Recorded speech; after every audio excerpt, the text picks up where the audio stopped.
That floating clouds their states are lent to her. For her the willow bent, nor shall she fail to see even in the motions of the storm grace that shall mold the maiden's form by silent sympathy.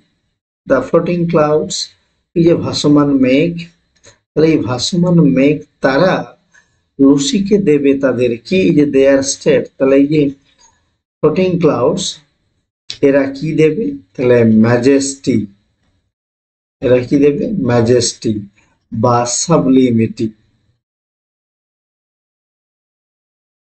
হলো, এরা লুসিকে দেবে majesty বা সাবলিমিটি।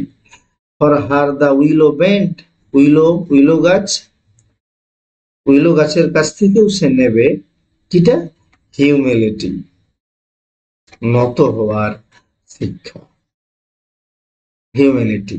তাহলে উইলো গাছকে দেখি আমরা তার ক্রাউনটা এরকম ঝুঁকে থাকতে, এই জন্য হিউমিলিটির শিক্ষাটা সে পাবে উইলো গাছের কাছ থেকে।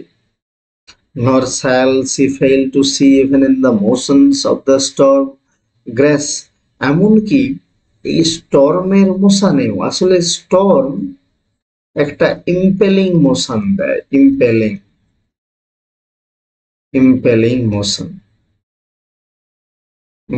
মোশন বা বলা যেতে পারে ইন্সপায়ারিং।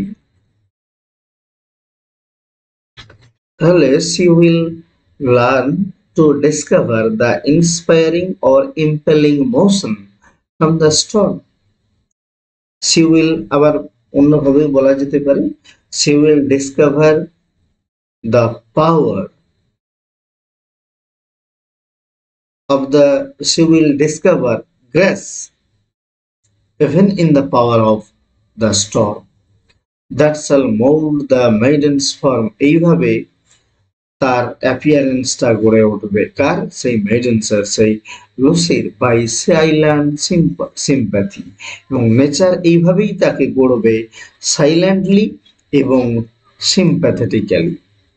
আর এইভাবে গড়ার মাধ্যমে Lucy too will be inculcated with silence and sympathy. লুসির মধ্যে এইভাবে পেয়ে যাবে লুসি কিটা, সেই সাইলেন্স এবং sympathy, as nature is trying to save her life by silent sympathy. চুপচাপ ভাবেই লুসিকে গড়ে তোলার চেষ্টা করছে নেচার, কাজেই Lucy too will be inculcated silence and sympathy from the nature. ঠিক আছে, তাহলে এই ব্যাপারগুলো মনে রাখো। এই যে ফ্লোটিং ক্লাউড, সে তাহলে কি দেবে, একে দেবে সাবলিমিটি বা ম্যাজেস্টি। আবার উইলো গাছ, তাকে শেখাবে হিউমিলিটি বা মডেস্টি, হিউমিলিটি বা মডেস্টি।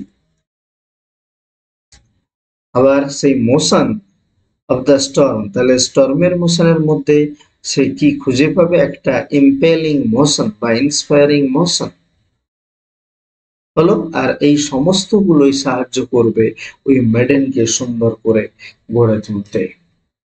তাহলে এখানেও দেখতে পাচ্ছি আমরা সেই একটা প্যারেন্টের মতো করে গড়ার চেষ্টা করছে লুসিকে নেচার।